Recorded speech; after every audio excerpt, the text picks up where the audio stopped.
इस सेशन में हम सीखेंगे सबसे इम्पोर्टेंट टॉपिक सिंप्लीफिकेशन के बारे में, जो बैंक्स एग्जाम में क्वांटिटेटिव एप्टीट्यूड के अंतर्गत आता है। यह पूरा टॉपिक अर्थमेटिक के वेरियस ऑपरेशंस पर है ताकि हम आंसर्स को इजीली फाइंड आउट कर सकें। सिंपली नंबर जो अर्थमेटिक वेरियस ऑपरेशन के हैं वो है एडिशन, सब्ट्रैक्शन, मल्टीप्लिकेशन और डिवीजन एक्सेट्रा। इन सभी आंसर्स को फाइंड आउट करने के लिए एक स्टेप बाय स्टेप प्रोसीजर है। सबसे पहले हम बेसिक्स रूल को जानते हैं। हम सभी ये बात बहुत अच्छे से जानते हैं कि जो अर्थमेटिक के बेसिक्स ऑपरेशंस हैं वो है एडिशन, सब्ट्रैक्शन, मल्टीप्लिकेशन। लेकिन हम इसे सिंप्लीफिकेशन में कैसे यूज करेंगे? आई होप आप लोगों ने स्कूल डेज में सीखा होगा बोर्ड मास रूल के बारे में, है ना। तो जब हम सिंप्लीफिकेशन में addition, subtraction, multiplication, division, percentage etcetera जब इनको यूज करते हैं तो हम बोर्ड मास रूल के अकॉर्डिंग इसको यूज करते हैं। बोर्ड मास,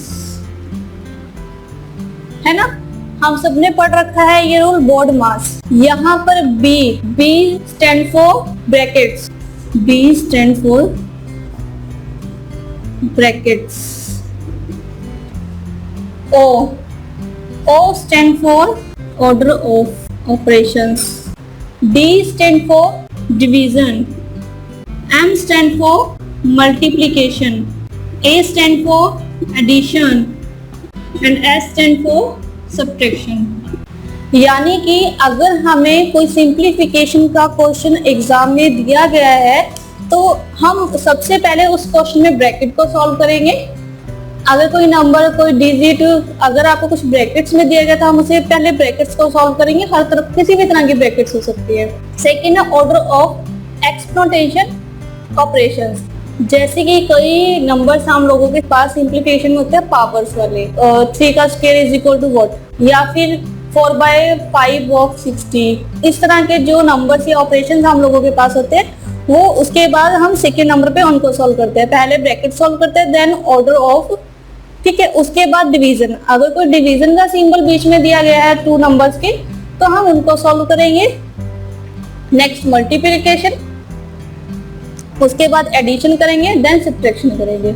हम इस बोर्ड मास रूल के अकॉर्डिंग हम उसे सॉल्व करेंगे ताकि जो हमारे पास रिक्वायर्ड आंसर है और सही आंसर है हम उसे फाइंड आउट कर सकें। तो आप इन 6 स्टेप को, first step bracket, second step order of exponential operations, third step है division, fourth multiplication, fifth addition and sixth subtraction. अगर आप इन 6 स्टेप को फॉलो कर लेते हैं तो आप सिंपली अपने आंसर्स को फाइंड आउट कर सकते हैं। और अगर आप इस रूल के अकॉर्डिंग अपने सिंप्लीफिकेशन के क्वेश्चन को सॉल्व करोगे तो आपका जो आंसर है वो सही आएगा। अगर आप नहीं फॉलो करोगे तो जो भी हमारा आंसर आएगा वो करेक्ट आंसर नहीं होगा, वो रॉन्ग आंसर होगा। तो ये बेसिक रूल है सिंप्लीफिकेशन को सॉल्व करने का। ये रूल सिंप्लीफिकेशन पर ही अप्लाई नहीं होता, ये एप्टीट्यूड के और भी टॉपिक्स जैसे कि टाइम एंड वर्क या प्रॉफिट एंड लॉस में भी अप्लाई होता है।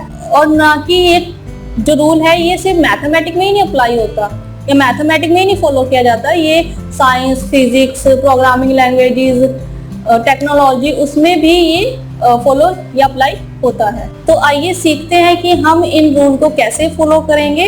बोर्ड मास को अप्लाई करने के लिए अलग अलग मेथड हैं, जैसे कि यूनिट डिजिट मेथड, ये क्वेश्चन को सॉल्व करने के लिए बहुत यूज होता है, और एक कॉन्सेप्ट ऑफ डिजिटल रूट।